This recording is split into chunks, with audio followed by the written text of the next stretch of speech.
na iba ang kanilang pananaw sa Di kautusan. lamang po yung ating relasyon sa Diyos ang kailangan maging banal, Correct. kundi maging Walang ang ating kapag tayo mag-ibig ng Diyos at ng anak. Na patay-patay po kasi meron tinatawag na attribute ng Panginoon.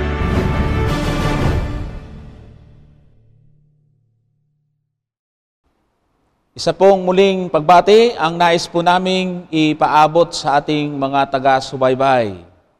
Muling kagalakan na kayo po ay aming makasama sa oras na ito. Kayo po ay nanonood sa programang Kapitulo Bersikulo. Ito inyong kaibigan, Brother Johnson Amican. At kasama po natin si Brother Jerry Sevilla upang maglingkod sa atin. Brother Jerry? Maligayang panonood po muli sa inyong lahat, mga mahal naming suking taga-subaybay.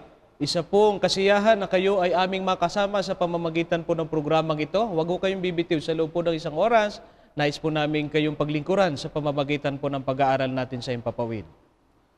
Kami po ay muling nagpapasalamat at bumabati sa lahat ng ating mga taga-subaybay.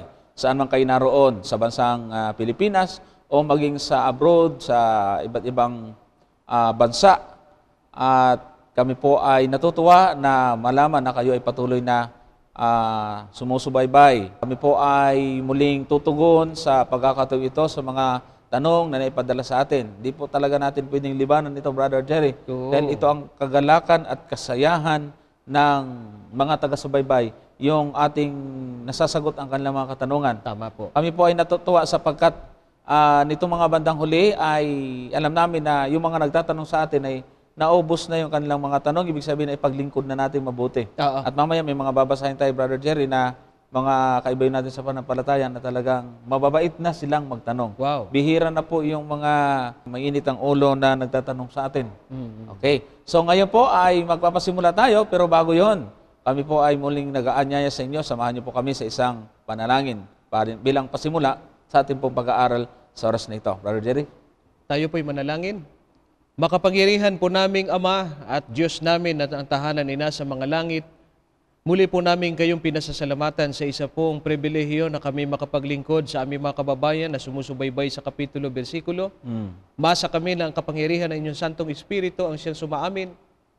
Pagkalubang kami ng kapangyarihan upang lalo po kaming maging epektibong instrumento ng inyong mga salita na aakay sa aming mga taga-subaybay, papalapit sa inyo at magbunga ng pananampalataya ang kanilang pakikinig at panonood.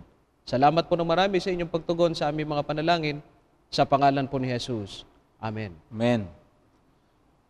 At ngayon ay ating ipaglilingkod itong mga katanungan, Brother Jerry. At tayo din ay napapanood sa channel Cagayan de Oro at sa mga programa natin sa radyo. Sa Kabisayaan, tayo po ay pinapakinggan.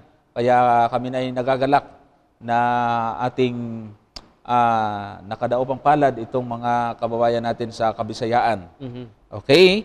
Ang unang tanong nating ipaglilingkod ay babasahin ko lang ang numero para sa ating mga taga-pakinig lamang.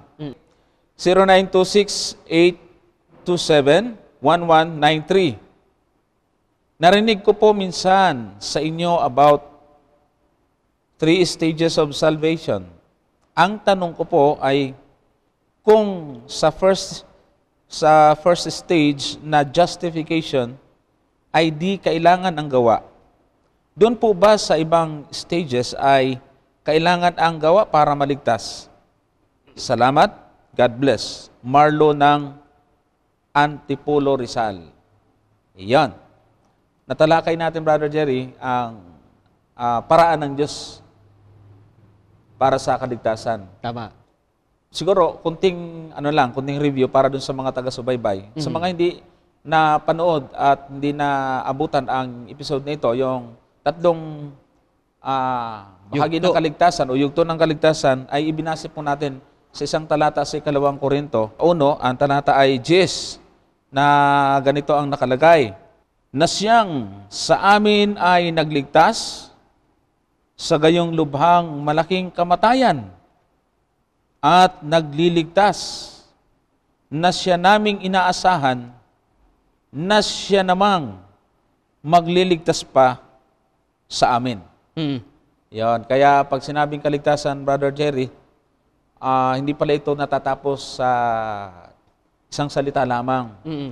Dahil ayon sa Biblia, ang pagliligtas ng Diyos ay nagpapatuloy. Mm-mm. Alam naman talaga natin, Brother Jerry, na pagka may mga tao na binago na ang buhay, sumampalataya, pero bandang huli bumabalik eh. Oo. Kaya nasaan na yung kaligtasan na yon? Mhm. Kaya ito nagpapatuloy. Yung tanong ng ating taga-subaybay, yung bang unang bahagi, yung first stage of salvation, ay nangangailangan ba niya ng gawa?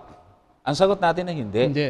Hindi, Brother Jerry, kasi yun ay yung tinatawag sa Efeso 2:8 na tayo naligtas sa pamamagitan ng biyaya. Ito'y hindi sa inyong sarili, Mm-mm. kundi ito'y kaloob ng Diyos. Ibig sabihin, yung salitang hindi sa inyong sarili, hindi hiningi ng Diyos yung gawa mo. Tama. Ibinigay ang biyaya na libre kahit wala kang ginagawa. Ang kalagayan ng taong ganito, mga kapatid, ay ito yung tao na walang alam sa salita ng Diyos. Mm-mm. Walang alam at hindi kilala ang tunay ng Diyos. Pagkatapos nakapakinig ng aral, sumampalataya. Oo. Hindi tinignan ni Diyos kung anong klaseng tao siya, makasalanan ba siya o mabait siya. Pagka siya'y sumampalataya, doon nakabase, tatanggapin niya yung kaligtasan. Yun yung tinatawag na biyaya. Tinanggap niya dahil sa kanyang pananampalataya, Brother Jerry. Walang kaakibat na gawa. Yan. Tama. Kaya ang tanong, yun daw, ibang stages ay kailangan ang gawa para maligtas. Yan ang maganda riyan. Sige. Sa bahaging yan, mga kaibigan, lalo na sa ating kaibigang nagtanong, ay importante na ho ang paggawa or pagsunod sa utos. Pagkatapos mong maligtas na hindi po kasama ang gawa, sapagkat kung ang requirement sa unang yugto ay may gawa, ang ibig sabihin, ang Diyos ang may utang.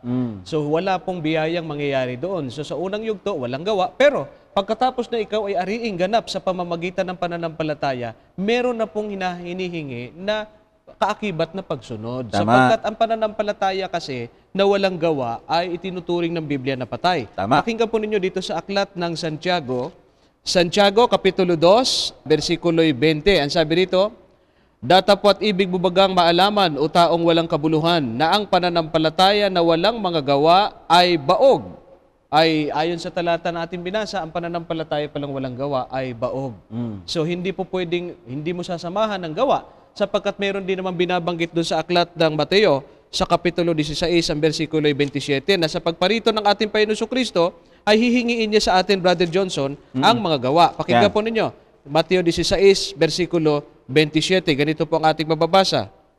Sapagkat ang anak ng tao ay pariritong nasa kalulutian ng kanyang ama, nakasama ang kanyang mga anghel, at kung magkagay bibigyan ang bawat tao ayon sa kanyang mga gawa. Yan. O dito sa pagdating ng ating Panginoon Kristo sa ikalawa, ay hinihingi naman dito yung mga gawa, ang hahanapin mga gawa. Kaya po pala, pagkatapos ng tao ay sumampalataya, hindi po mawawala sa kanya ang pagsunod at paggawa ng kalooban ng Diyos. Kamukha din ang ating mababasa dito sa aklat ng Roma na isinulat ni Apostol Pablo, Brother Johnson, 2:13. Ang sabi rito, sapagkat hindi ang mga tagapakinig ng kautusan ang siyang mga ganap sa harapan ng Diyos, kundi ang mga nagsisitalima sa kautusan ay aariing mga ganap. Yan. Kaya pala, ang pagsunod sa kautusan ay aariing ganap ka, pero yung pag-aaring ganap na yun, matapos ka nang maaring ganap muna sa pananampalataya. Yan. Yung paggawa mo at pagsunod mo sa kautusan ng Diyos, yan ay bunga ng iyong pananampalataya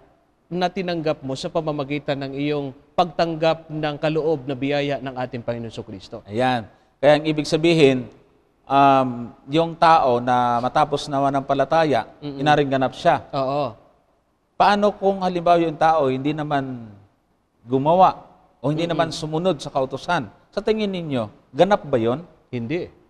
Hindi. Wala kasing ganap na lumalabag eh. Tama. Sa Biblia, ang tinatawag na mga ganap or banal ay masunurin sa utos. Yan po ay mababasa natin sa aklat ng Apokalipsis. Basahin nga natin ito, Brother Jerry. At maganda yung pagkakasabi ng talata. Sabi po rito sa 14:12, narito ang pagtitiyaga ng mga banal, ng mga nagsisitupad sa mga utos ng Diyos at ng pananampalataya kay Jesus. Yan. Ito'y nakaranas ng pag-aaring ganap.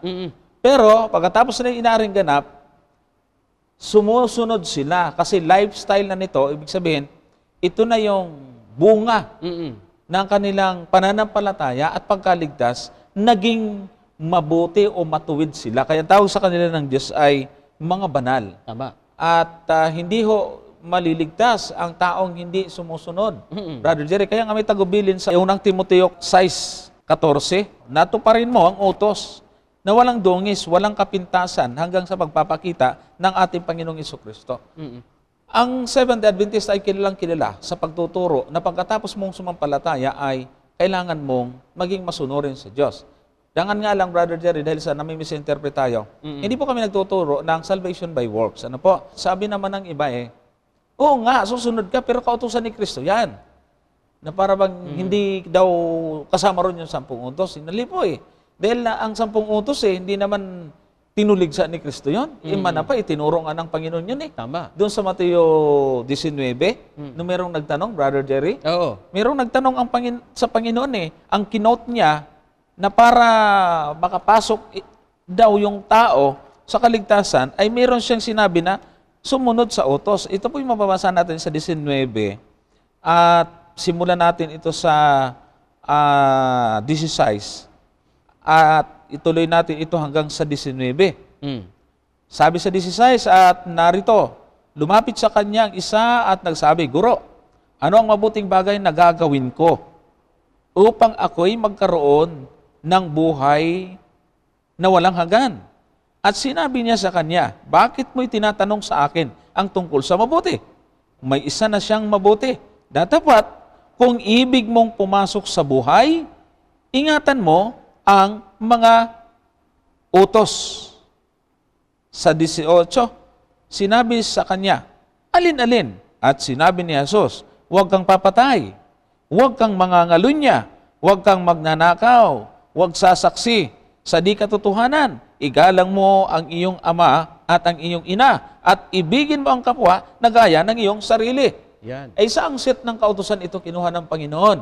Sa 10 utos po. Pero tingnan nyo yung sitwasyon at yung uri nung nagtatanong. Itong nagtatanong na ito ay may pananampalatayan Oo. Kaya nga nagtanong sa kanya. Ibig sabihin, sa kalugayan ng taong yon, hindi na sinimulan ng Diyos na, sumampalataya ka muna. Kasi alam ng Panginoon na nampalatayan itong taong ito, mali nga lang. Kasi wala doon yung tunay na pag-ibig doon sa taong yon. Oo. Kaya ang sabi ng Panginoon, kung gusto mo talagang pumasok sa buhay, ingatan mo ang mga utos. Hindi ibig sabihin salvation by works.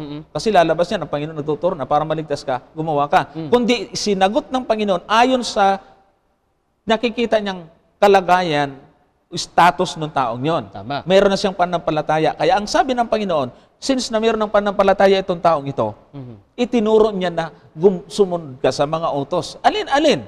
Itinuro niya yung mga part ng kautosan, 10 utos. Sabi ng iba, di yun lang binanggit ng Panginoon. Hindi naman kinumplito. Di po.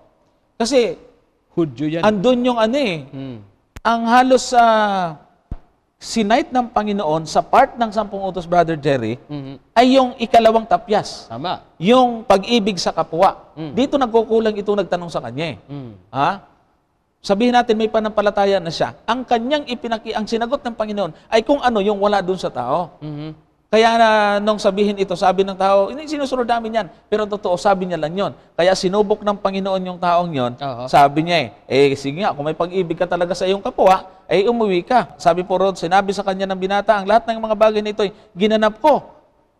Talatang 20 yun. Ano pa ang kulang sa akin? Sinabi sa kanya ni Jesus, kung ibig mong maging sakdal, humayo ka, ipagbili mo ang tinatangkilik mo at ibigay mo sa mga dukha at magkakaroon ka ng kayamanan sa langit at pumarito ka, sumunod ka sa akin. Bakit sinabi ng Panginoon nito? Kasi para masubok kung talagang mayroong pag-ibig itong taong ito. Yung set na kinuha ng Panginoon, inulit ng Panginoon doon sa tao, Brother Jerry, ito ay may kinalamin sa kanyang relasyon sa kanyang kapwa. Correct. Pero nang sabihin ng Panginoon, sige, kung talagang sinusunod mo to, sige nga, umuwi ka, ibenta mo yung lahat ng ari-arian, tapos ipamahagi mo sa mga dukha. Ay hindi nagawa. Ibig sabihin, salita lang, pero hindi totoong sinasusunod ito. Correct. Ang punto doon, ang Panginoon ay nagtuturo ng pagiging masunurin. Kaya nga sabi, ito yung pruweba na sa 10 utos, meron nandoon na yung pag-ibig. Tama. Oo, ito yung maliwanag na katunayan natin. Oo nga At sa bahaging ito, nais natin pong ipaglingkod na rin. Kasi ako din ay ganun ang paniniwala ko nung una. Alam mo naman yan ang ating pinanggalingang samahan. Kaibigan, simpleng ilustrasyon at totoong senaryo. Halimbawa, ang isang tao, ito madalas kong gamitin dito sa ating programa, nung siya ay datnan ng Ebanghelyo, makilala si Jesus, anuman ang kanyang kalagayan, halimbawa siya ay nasa loob ng bilangguan, pagkatapos sumampalataya, hindi siya sasabihin ng Panginoon na ikaw muna ay umuwi. Pagkatapos magpakabait ka, tapos ay magpakabuti ka, Hindi. at saka kita tatanggapin. Walang gawa doon. Adi ngayon, nang tinanggap niya si Kristo, nabautismuhan siya, sumampalataya siya sa ating Panginoon, ligtas yun. Yan. Sa bahaging yun, ligtas siya sa pamamagitan ng kanyang pananampalataya, ligtas doon sa kabayaran. Yan. Doon sa tinatawag nating penalty ng kasalanan. Pagkatapos na siya ay nabayaran ng kabayaran ng kanyang kasalanan, which is kamatayan, sa pamamagitan nga po ng ating Panginoon Kristo, binayaran, ligtas siya ron. Tama. Ang tanong doon, yung bang taong yun ay gagawa pa ng kalokohan o kaya susuway pa sa mga utos ng Diyos? Hindi Natural naman, hindi naman siguro. Sino naman po mga Kristiyano na magsasabi na kung kailan siya naging Kristiyano, tsaka siya pumapatay. Kung kailan siya naging Kristiyano, tsaka siya nangangalunya. Walang Kung ganon. kailan siya naging Kristiyano, tsaka siya sumasamba sa ibang Diyos. Kung kailan siya naging Kristiyano, tsaka siya naging sinungaling. Yan. Hindi po ganun Kundi manapa, nung siya'y maging Kristiyano, sumampalatay sa Panginoon, lalo niyang pinagtitibay yung kanyang buhay o yung kanyang pagsunod sa ating Panginoon Kristo. Tama. At yan din naman ang payo ni Apostol Pablo Doon sa aklat ng Roma, Brother Johnson, sa Kapitulo 3, ang versikulo 31, kaganda noong pagkakapahayag ni Apostol Pablo sa 3:31 ng aklat ng Roma. Pakinggan po ninyo at ganito ang sinasabi. Niwawalan kaya nating kabuluhan ang kautusan sa pamamagitan ng pananampalataya? Huwag nawang mangyari, kundi pinagtitibay pa nga natin ang kautusan. Tama. Ang tamang tao na may pananampalataya ay nagtitibay sa pagsunod niya sa utos. Pero Brother Jerry, ngayon, Oo. ang marinig mo, wala na utos, nasa pananampalataya, biyaya na tayo. Mali po Mali yun. doon sa talatang binasa mo Mali po kasi ang tao pagka sumampalataya at walang kaakibat na gawa, sabi sa binasa natin kanina, baog. Oo. Walang bunga, Yan. walang gawa, patay Patay. sa kanyang sarili. Kaya hindi matuturing na pananampalataya yun. Oo, Kasi patay, ang pananampalataya, pero Patay. patay. patay, oo. Walang kwenta. Walang kwenta yon. Yun. Ang pananampalatayang buhay ay nagbubunga ng pagsunod, Paggawa. paggawa, at Oo. kaya nga naman nagbubunga ng paggawa sapagkat pagdating ng araw ng paghuhukom, mga kaibigan, di ba yung binasa natin kanina sa Mateo 16:27, ang hihingiin ni Kristo hindi yung pananampalataya Oo nga. Ang hihingiin niya ay ayon sa mga gawa, Yeah. hahatulan ng tao ayon sa mga gawa. Kung ang tao ay hahatulan ayon sa kanyang pananampalataya, ay Lahat na, pati yung- demonyo. Oo, kasi Eh, may- sumampalataya rin yung demonyo. Oo nga, Sabi nga, nanginginig pa nga. Kaya po, ang pinag-uusapan dito ay buhay na pananampalataya at ang Yan. buhay na pananampalataya, meron pong kaakibat na pagsunod. Tama. At yan ay may kaakibat na gawa. Yon. Kaya sabi niya rito yung ibang stages ay kailangan pa bang gawa para maligtas. Hindi na para maligtas. Ligtas na Ligtas na. Oo. Yung pangalawa at pangatlong stages, hindi yung gawa mo doon para sa ikaliligtas. Kundi yun ay bunga. Fruitage of salvation. Yon. Tinanggap mo na yung kaligtasan. Oo, tapos na yung kaligtasan Part yon ng pangalawang bahagi. Ito yung habang naghihintay tayo sa ating Panginoon, yun yung sinasabi doon sa unang Timoteo 6:14 na tuparin natin yung utos Correct. na walang dungis, walang kapintasan hanggang sa pagpapakita ng ating Panginoon. Kasi yung ikatlong yugto ng kaligtasan, yung tinatawag nating glorification. Second coming na yan. Ito yung sa pagpapakita ng Panginoon. Oo. So habang hinintay natin yung ikatlo, ikaw ngayon ay gumagawa. Correct. Yun ang kaibahan ng Seventh-day Adventist doon sa ibang mga pananampalataya. Kasi dito po nakilala ang Seventh-day Adventist sa pagtupad. Dito yung nakilala sa pagtuturo. Kasi kailangan talaga namang na ituro yun. Sabi nga ng iba, paulit na lang yan, puro kautusan na laging binabanggit. Hanggat hindi po nawawala yung mga ayaw sa 10 utos, hindi rin po kami titigil kasi sa sagot. Dahil yan naman po talaga yung pagkakaiba natin sa kanila, Brother Jerry. Tama po ito. Bakit pa tayo tatalakay ng iba kung yun naman ang tinatanong sa atin? At yun naman ang malaking problema sa pananampalataya ng iba ngayon. Oo. Na inaayawan yung sa kautusan at pagsunod sa kautusan ng Diyos. Correct. Bakit nga ba talaga ayaw kasi doon sabi nga ng Panginoon, ang sino mang gunamanap at ituro ang gayon sa mga tao ay dakila. Kaya, doon na kami sa dakila, kaya tinuturo namin. Pero yung ibang nagsasabi, wala na yung utos na yan. Kaliit-liitan daw. Sila na lang doon, Brother Jerry. Tama po yun. Dito na lang tayo sa dakila, mga kapatid. Kaya kayo po sumama na doon sa nagtuturo. Kasi yun po ang kaya-aya sa mata ng ating Panginoon. Tama yan. Yan. Sa bahagi niya, Brother Johnson, ulitin lang natin ha, yung pagsunod po ng mga Seventh-day Adventists, hindi po para maligtas. Yan. Kundi iyan po ay bunga ng kaligtasan. Tama. Paano kung halimbawa naman naligtas na yung isang Kristiyano? Oo. Hindi naman siya sumusunod. Oo. Mawawala yung kaligtasan. Mawawala. Kasi katulad ng doktrina ng marami din na pag tinanggap mo si Jesus, ligtas ka na habang buhay ka ng Hindi. ligtas. Hindi po totoo yun. Oo. Kaya po sa aming mga Adventista, pag sumampalataya kami sa Panginoon at meron kaming bagong kaanib, hindi po nangangahulugan na eternal lang yung security niya. Oo. O kaya yung kanyang kaligtasan. Sapagkat pwedeng mawala yun kung hindi siya magpapakita ng bunga ng kanyang pananampalataya sa Panginoon. At ang bunga nga po ay pagsunod. Halimbawa, doon sa isang Kristiyano, Brother Johnson, ay binago na ng ating Panginoon Kristo, sumampalataya niya, ligtas na. Ay ang problema ay bumabalik pa rin doon sa kanyang mga dating ginagawa. May bisyo pa rin, nangangalunya pa rin, Yeah. nagnanakaw pa rin, nagsisinungaling pa rin. In short, nilalabag pa rin ang mga utos. Yung kaligtasan yun, walang kwenta na yan. Walang kwenta yun. Kasi hindi niya na pinagbubunga. Para ho kayong nagtanim. Pagkatapos walang bunga, anong gagawin ninyo sa puno? Ay walang kwenta yon. Oo. Di ba? Sabi nga ni Kristo, nung wala siyang masumpong ang mga bunga dun sa puno ng igos, ano nangyari? Oo. Isinumpa niya eh. Oho. Kaya ganun din ang isang mananampalataya kapag ka siya ay hindi kakitaan ng bunga ng kanyang pagsunod, wala po yung kaligtasan. May talata ba niyan? Opo. Dito po sa aklat ng unang Korinto, Kapitulo 15, ang versikulo po 2. Ganito po ang ating mababasa. 15:2. Ang sabi dito, sa pamamagitan naman nito'y ligtas kayo kung matyagan ninyong iingatan ang salitang ipinangaral ko sa inyo. Maliban na kung kayo'y nagsisampalatayang walang kabuluhan. Naku po. Meron palang pananampalatayang walang kabuluhan. At ito yun, Brother Jerry, idudugtong ko. Yan. Makakanda itugtong yan.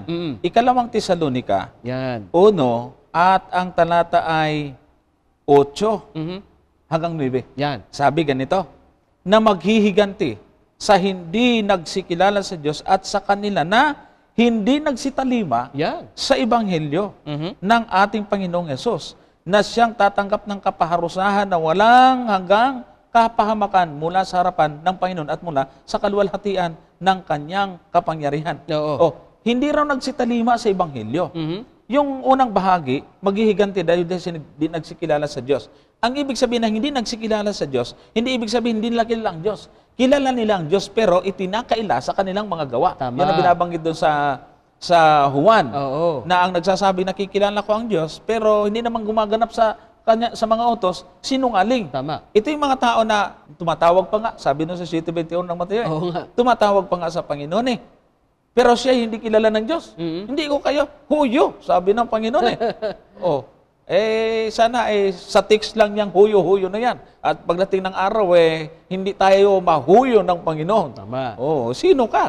Gumagawa ka ng katampalasanan. Kaya naiisip ko lang, Brother Jerry, total nabanggit na rin natin ito. Ang nagiging problema talaga ngayon, hindi kaila sa ating taga-subaybay. Ang nagiging problema lang talaga natin sa ating mga kaibayo sa pananampalataya, yung 10 utos talaga ayaw. Oo. Pero kung i-imagine ninyo mga kapatid, paano natin susukatin ang isang taong nabago ang buhay kung hindi natin ibabawag isa sa 10 utos? Correct. Aber nga, magsabi kayo ng isang taong binago ng Panginoon ang buhay. Binago mula sa kasalanan, sa kasamaan, pagiging masama, at nabago ang kanyang buhay, naging matino siyang tao. Tapos walang 10 utos, saan natin ibabase kung siya talaga siya naging mabait? Bakit pwede rin maging tulad ni Robin Hood? Napakabait. Pero nagnanakaw para ibigay doon sa mga nangangailangan. Masama din yung kanyang ginawa. Oo. Pero sa mata ng iba, mabuti. Kung hanggat kung walang 10 utos, Brother Jerry, hindi mo matutukoy kung isang tao nabago ba talaga o wala. Kaya hindi po pwede natin iitsapwera yung tinatawag na moral na kautusan, standard of conduct ng isang tao, Brother Correct. Jerry. Hanggat ang tao ay may buhay at may ngangailangan ng standard ng kanyang standard of living, standard of conduct, standard of character, Yan. hindi po mawawala ang moral law. Yan lang talaga Kasi eh. moral yan eh. Oo nga. May kinalaman yan sa attitude, may kinalaman yan sa karakter ng tao. Bakit ba naman kasi yung 10 utos pa ang pinag-iinitan? Kaya hindi natin matigil dito sa utos dahil yun naman talaga yung pinag-didiskatahan. Totoo yan. At saka maliban dyan, tingnan nyo nga, 10 lang yan. Lagi namin sinasabi sa inyo, 10 lang yan. Isa-isahin nyo nga yung 10 na yan. Kung tatama ba talagang hindi na po pwede. Aba? Una, huwag kang magkakaroon ng ibang Diyos liban sa akin. Hindi Sabi man ng latakwil Diyos. yan, hindi yan takwil yan. Sino ba Tanggap namang Kristiyano ang hindi tatanggap Tanggap yan. yan. Tanggap yan. Kahit yung kadebate ko, si Pastor Bagabal, tanggap eh. Oo nga. Nagalit ko asawa. Di isa na. Ah. Ikalawa, huwag kang gagawa ng larawang inanyuan. Oo. Sino ba namang hindi Tanggap. tatanggap yan? Maliban Tanggap. doon sa isang samahan. Sang-ayon, sabi niya. Sang-ayon. Pangatlo, Oo. huwag mong babanggitin ang pangalan ng Diyos sa walang Sang-ayon. Sang-ayon din naman. Sang-ayon din. Huwag mo na itong pang-apat kasi Oo, ito yung ayaw. Yan, tutol. Okay. Oo, Doon yan. muna tayo sa panglima. Igalang mo ang iyong ama at ina. Sang-ayon. Sino namang hindi sasang-ayon dyan?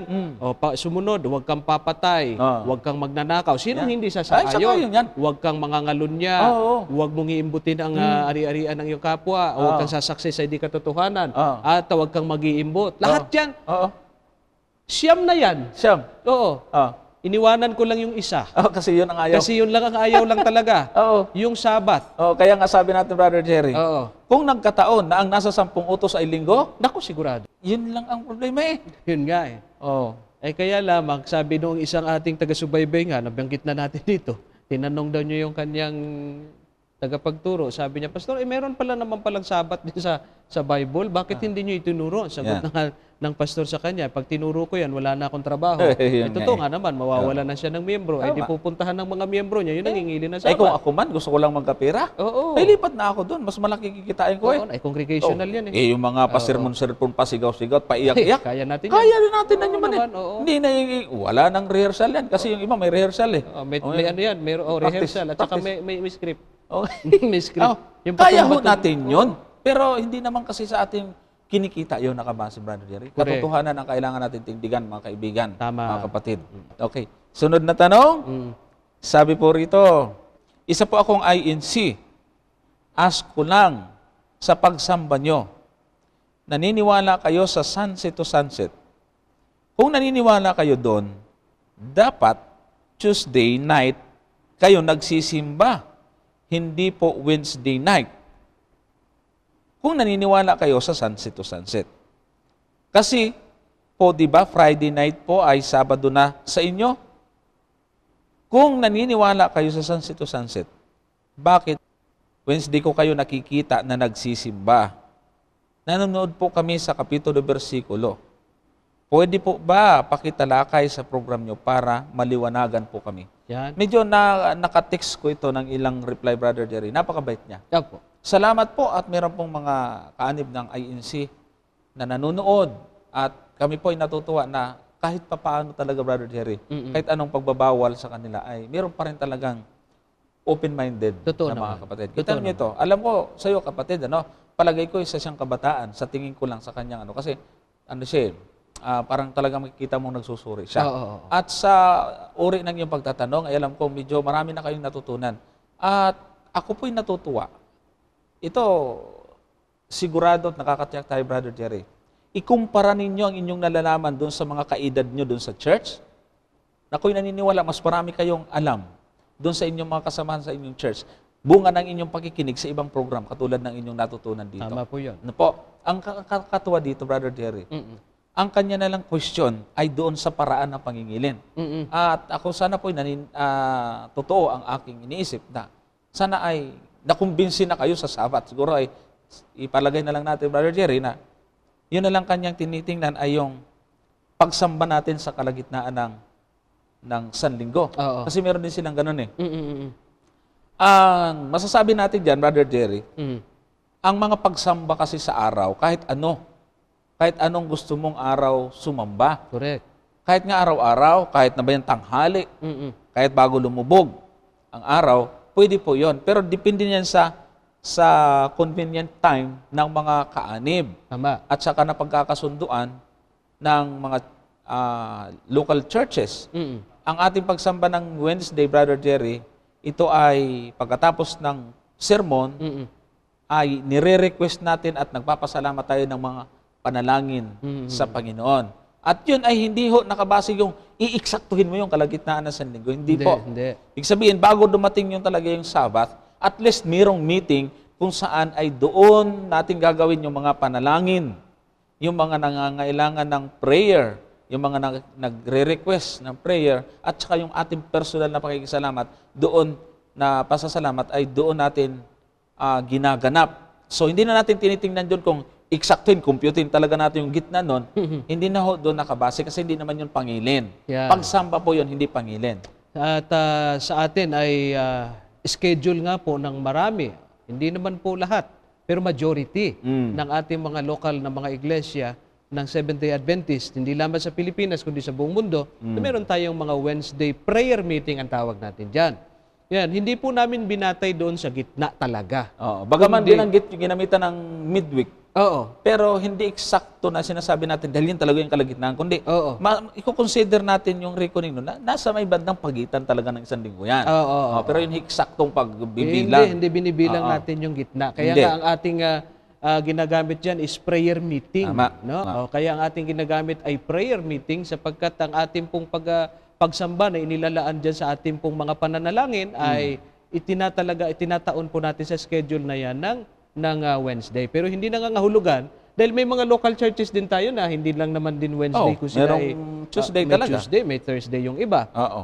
Kaya hindi ho doon sa gitnang-gitna o eksaktong-eksakto ang kalahati na binabanggit natin dito. Ang importante, meron tayong itinalaga na tinatawag schedule ng ating prayer meetings. Oo. Ang importanteng eksakto ay yung ikapitong araw. Iyan. Kasi yung ikapitong araw, kahit yan ibawasan mo, hindi na yan po pwede. Tama. Kaya yan ang eksakto talaga na ikapito. Kapag ka nag-umpisa ka niyan, sunset to sunset, talaga ang bilang ayon sa banal na kasulatan. Pero yung mga pagsamba natin, minsan kulang sa oras yung ating, minsan nag-uumpisa tayo ng alas 8 na, yung iba na may maaga-aga ng konti, alas 9, o ay alas 7, pero hindi nababatay sa eksakto ba talaga ang count, hindi po. Pero yung Sabat, bawasan mo ng isang oras yan hindi na tama. Oo, iba kasi yun. Oo. Pangilin talaga yun. Pangilin kasi yon. Iba yung sa karaniwang araw ng pagsamba. Tapos yung Wednesday naman, di naman yan binasbasan ng Diyos. Oo. Nakatulad ng Sabat. Sabat na nakalagay 10 utos na ito'y binasbasan ng Diyos at kanyang ipinangilin. Ibukod po talaga yon. Kaya kahit hindi ka sumamba, hindi ka nangilin sa araw ng Sabat, halimbawa ibang pananampalataya, sabi mo ay insi ka, ang Sabat nananatiling banal yon. Kasi ang basbas ng Diyos ay hindi nakadepende sa iyong pagsunod yon. Correct. Nandun na yung binasbasan ng Diyos. Halimbawa, ang banal talagang, ang Sabat ay banal. Talagang hindi natin maitatanggi yun. Pinangilan ng Panginoon yan eh. Hindi nyo man sundin yan, ang kabanulan nandun doon. Ang nakasunod lang yun, yung Seventh-day Adventist. Kaya nga, kung gusto po talaga ninyo ng totoong pangingilin, talagang doon tayo sa ikapitong araw sapagkat yun ang iniutos ng Diyos. Tapos sabi niya rito, nanonood kasi kami sa kapitulo, bersikulo. Kaya kami po ay nagpapasalamat sa inyong panunood at talagang malaking kagalakan para sa amin na lalo tayong sinisipag, Brother Jerry, Tama na po yun. makita natin na tayo tinatangkilik din kahit ng ibang mga pananampalataya. Tama. Yan. Next na tanong po natin, gaano na katanda ang mundo? Ayan. Tapos, ang pangalan ba ng iglesyang itinayo ni Kristo ay Iglesia Adventista del Septimo Dia? Bakit hindi natupad ang hula ninyo tungkol sa pagdating ni Kristo? Ayan, maganda to. Tungkol muna doon sa edad ng mundo kasi yan ang malaking usapin ngayon, Brother Jerry, sa atin. Ano po? Yung tinatawag na creationist at saka yung Evolutionist. yung tinatawag na paniniwala na million of years na ang mundo. Oo. Sasagot lang po kami ng maiksi kasi pwede natin talakayin to ng bukod. Oo. Ang Seventh-day Adventist ay nagbase lang po sa edad ng mundo doon sa mga pangalang binanggit, yung mga genealogy, Brother Jerry. Tama. Kasi kung ilan lang pangalan doon binanggit kung susukatin mo yung edad ng mga taong binanggit dyan, hanggang sa panahon, yung nasa Mateo yun uno. Yung lahat ng mga taong binanggit doon, hanggang sa panahon na ipinanganak ang Panginoong Hesukristo, ilang mga tao lang yun. At pag kinumpute mo yung edad nila, ay hindi abot ng milyon. Hindi. Kasi kung million of years na ang mundo, ay dapat talagang, baka buong bagong tipan, lahat na ng pangalan lang ng pinanganak doon sa milyon-milyon na taon. Since na ang binanggit doon ay ilang lahi na kinumpute yung edad doon, hanggang doon sa pagdating ng ating Panginoon, more or less, Brother Jerry, 4,000 years yun, Correct. ang computation ng mga creationists, Brother Jerry. Correct. Kaya mula noon sa ipinanganak ang ating Panginoon hanggang sa ating panahon ay 2014 years. Kaya kung susumahin yan, 400 kasi ang pagbilang, Brother Jerry, from the time of Adam hanggang dun sa flood is 2,000 years. Approximately. Estimate.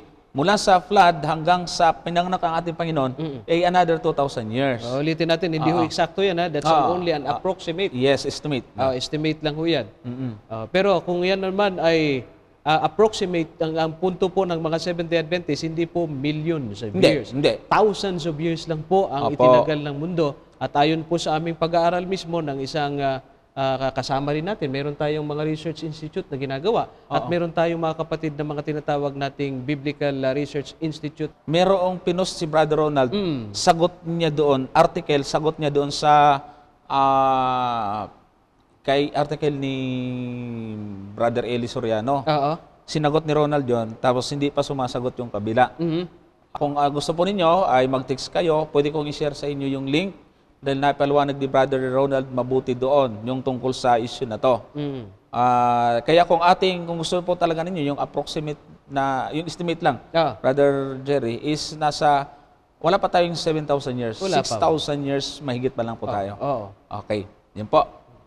At ang kanyang tanong dito, ang pangalan bang iglesyang itayo ni Kristo ay Iglesia Adventista del Séptimo Día? Tapos, pangalawa, bakit hindi natupad ang hula ninyo tungkol sa pagdating ni Kristo? Una muna doon sa pangalan. Ang pangalan daw bang itinayo ni Kristo ay Adventista del Séptimo Día? Napag-usapan natin dati. Hindi siya nagtayo sa kanyang sarili. Correct. Kundi ito po ay paghahanap niya o katuparan ng sinasabi niya doon sa 15 ng Mateo. Basahin nga natin ito. Yung hinanap niya, 15:24, datapwat siya'y sumagot at sinabi, hindi ako sinugo, kundi sa mga tupang nangaligaw sa bahay ni Israel. Yung pagdating ng Panginoon, ang kanyang purpose ay hanapin at iligtas ang mga nawa, katulad na sa 19 ng Lucas. Yung itinayo niya, yung sinasabi natin sa 16-18 ng Mateo, ang pagkatayo di ay tinatawag nating paghanap. Sapagkat ang iglesia, ano daw mga Brother Jerry? Nabuwal yan eh. Nabuwal. Dito po sa aklat ng Oseas, Kapitulo 14, ang bersikulo po ay 1. Ganito po ang ating mababasa.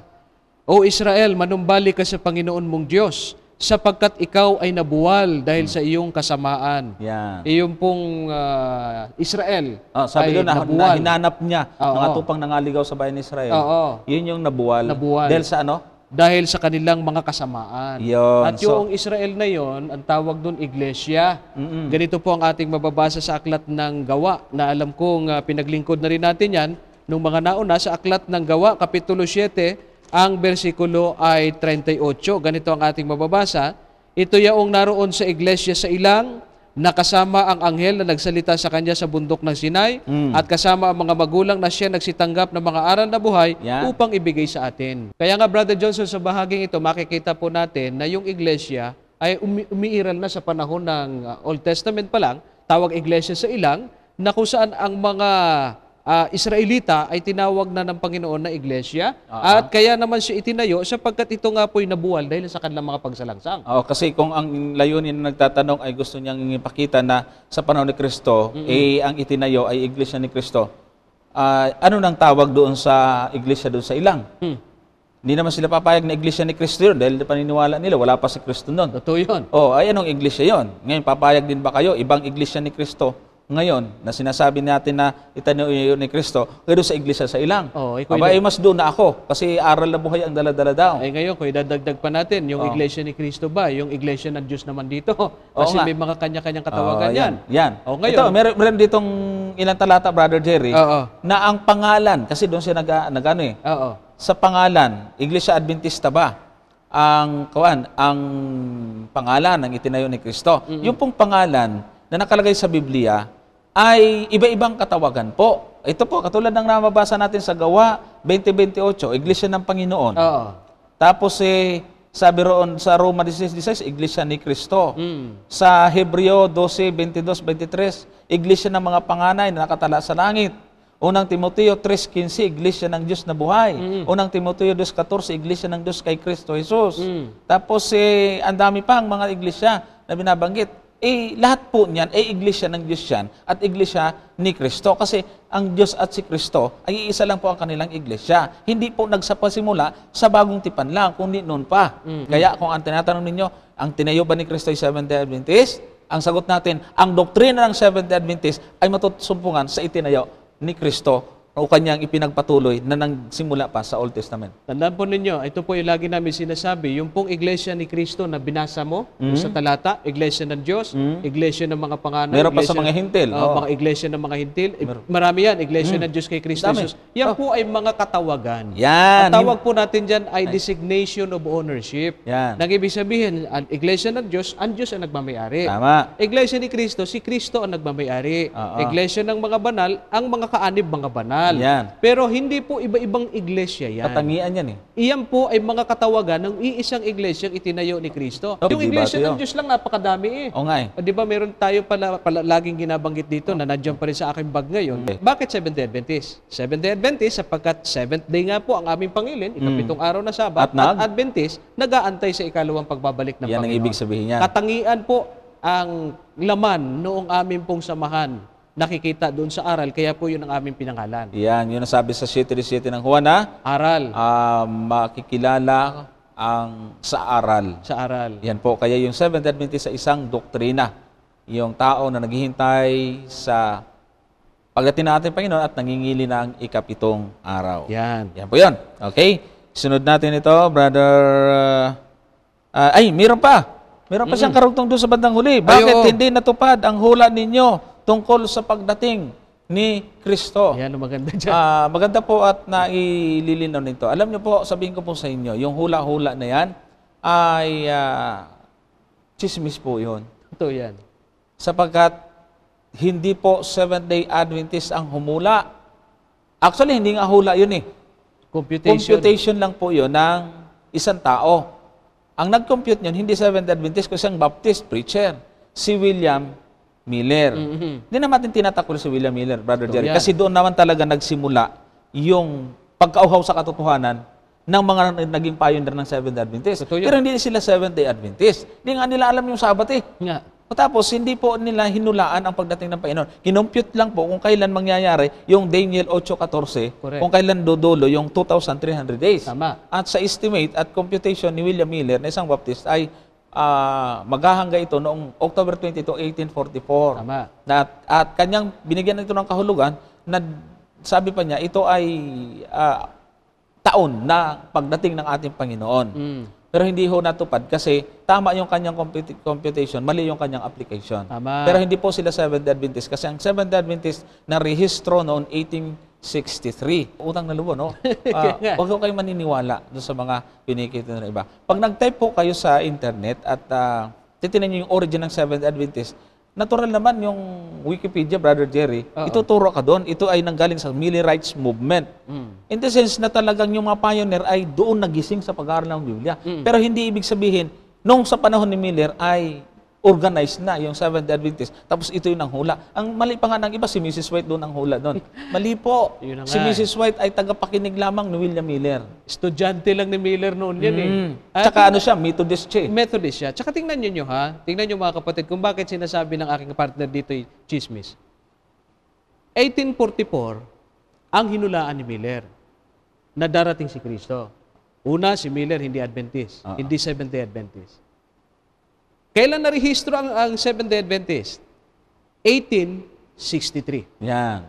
Kung 1844, hinulaan ni Miller na mayroong second coming, makatuwiran ba na sasabihin ng marami na may hula na ang Seventh-day Adventist na palpak? 1863 po na organize ang Masyadong Seventh-day Adventist. Hindi ho ba isang malaking chismis yan? So maling-mali po mga kaibigan. Granting na lang na hula yun, ha? Oo. Binanggit na lang ni Brother Jerry na kunyari hula yun. Hula, oo. Yung Pero computation. para masundan na lang nila. Oo. Oo, para yung term na yun ay masakyan nila. Oo. Sabihin natin yung computation at estimate ni Miller ay darating si Kristo, 1844. Hindi nga Seventh-day Adventist. 1863 tayo. Ang nakakalito kasi dito, Brother Jerry, si William Miller kasi ay tinawag na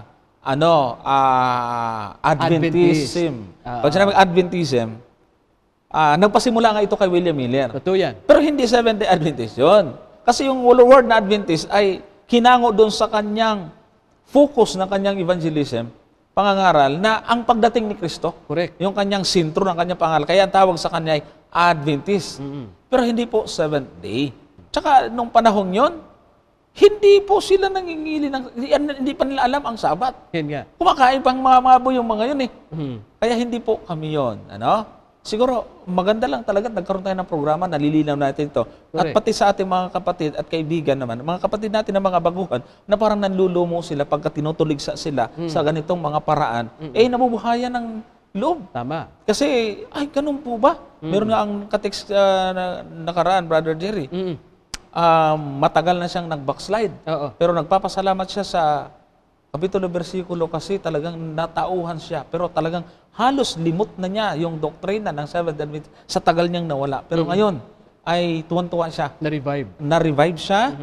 Nandito nga, hindi ko lang na-ready yung kanyang Joffrey yata yun. O Jeffty. Parang ganun yung kanyang pangalan. Ang kagandahan nun, sa kanyang planong pagbabalik loob, ay may pamilya na siya. Oo. Kaya kasama na niya yung kanyang family. Praise the Lord. Taga Bandang Rizal. So, maraming nabubuksan. Kasi naliliwanag natin dito sa programang Kapitulo Bersikulo. Mabuti lang at meron tayong question and answer na program na katulad nito. Alam nyo, doon sa ating mga kaibigan na alam kong very educated naman ang mga tao, huwag ko kayong maniniwala sa one side of sabihin nating story. Ang isa kasing tao na meron pong malinaw na judgment kung tama ba o mali, na pagtitimbang niya ang bawat istorya. Yan. Kapag ang pinakikinggan nyo talaga ay mga critics ng Seventh-day Adventist, natural, ang kanilang sasabihin ay kasiraan ng Seventh-day Adventist. Tama. Dito naman sa bahaging ito, kung halimbawa kayo nagsusuri, pakinggan naman ninyo ang side din ng Seventh-day Adventist. Pagtingbangin ninyo, makikita ninyo kung sino ang sablay. Ang sablay po itong mga nagpapakilala na ganito nga. Tita mo, kitang-kita naman natin na wala pa palang Seventh-day Adventist ng 1844. Sasabihin tayo ang may kapakana noong kamalian na yun. Yung pala 1863. Hindi ho ba yan ay isang malaki ng akusasyon at sablay na banat ng mga taong tumutulig sa pananampalatayang Adventista. Alam ko po, mga kaibigan, na may mga kaisipan po tayo. Kapag sinabi ng kabila ay ganito, tanungin naman ninyo yung kabila. Yan. Pagkatapos at saka nyo timbangin, makikita ninyo yung discrepancy ng kanilang mga sinasabi. Okay. Next na ihabol nating tanong, sabi po ay ganito, pakipaliwanag po ang Roma 16. Anong relihiyon ito? Babasahin natin. Ang Roma 16:16 ang nakalagay dito. Mangagbatian kayo ng banal na halik, binabati kayo ng lahat ng mga Iglesia ni Cristo. Ano daw ang nakalagay? Mga common noun ito, brother Common noun. Jerry. At diyan makikita nila yung silitang common noun ay nakakapitalize. Doon sa binasa mo, naka-small. Dapat kung kukunin itong talatang ito, brother Jerry, Oo. ang lalagay doon bilang label ay mga Iglesia Oo. ni Cristo. Kasi ito po'y description, brother Jerry, ng ginagawa ng tunay na bayan ng Diyos. Correct. Nagbabatian sila. Oo. Ibig sabihin, mga miyembro ito.